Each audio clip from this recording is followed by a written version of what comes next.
The great hall of Emberclaw Keep shook as the dragon tribes gathered for the trial of echoes of sacred ceremony where only the most gifted musicians played the massive oral organ, an instrument carved into the mountain itself. Its pipes were the size of starship engines. Its resonance could bend stone. Humans were not welcome here. Humans were barely tolerated here, yet one stood in the middle of the hall, an oil-stained, overalls-wearing starship mechanic named Ryan Hale, who had been dragged into this mess after repairing a Dragoness shuttle. Towering above him, the fierce, emerald-scaled Dragoness Princess Verasha Flamecrest smirked, her golden eyes gleaming with mischief.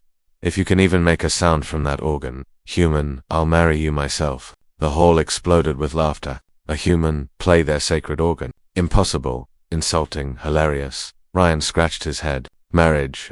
I just came here to return your shuttle. Oh no, Verasha purred mockingly, leaning close. Now you must entertain us, or run away in shame like a hatchling. The crowd roared again. Ryan sighed. Fine, but if I break it, I'm not paying for repairs. The organ of echoes, the oral organ, was alive at least. That's what the dragons believed. It thrummed under his fingers like a sleeping beast. Each key was carved from volcanic crystal, each pedal from tempered obsidian. Dragons expected him to embarrass himself. Even Verasha prepared another joke. But Ryan wasn't just a mechanic. Humans had a secret. He had perfect pitch, and he'd grown up fixing old Earth cathedral organs, ancient relics of steel and air. He cracked his knuckles. All right, big guy, he whispered to the organ. Let's talk. The first note. When he pressed the first key, the ground vibrated. When he pressed the second, the hall fell silent. The dragons lifted their heads. Their ears unfurled. The organ wasn't just playing, it was singing. Ryan's hands blurred. Melodies soared like wings of fire. Harmonics rippled across the crystal walls, turning them into glowing rivers of light.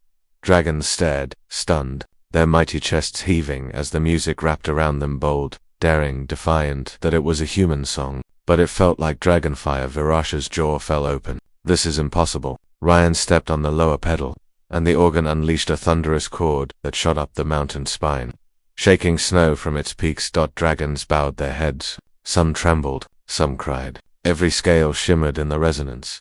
Humans weren't supposed to play dragon instruments. Humans weren't supposed to be better. But HFY humans, F******, yeah. The last chord. When he finally lifted his hands, the hall remained silent for a full minute. Then boom. The dragons erupted in roaring applause. Verasha marched straight to him, grabbed his collar, and pulled him close. You did that on purpose. Which part? She pointed at her heart, beating like a war drum. That music, that feeling, you nearly set my soul on fire. Sorry, Ryan offered. Don't apologize. She growled, cheeks flaring like molten gold. I said if you play the organ, I'd marry you. The entire hall leaned forward. So, she said, voice trembling despite all her bravado. Human, mechanic, genius of sound. Do you accept? Ryan blinked. I don't even know your middle name. Verasha grinned, sharp teeth gleaming. You'll learn it on the honeymoon.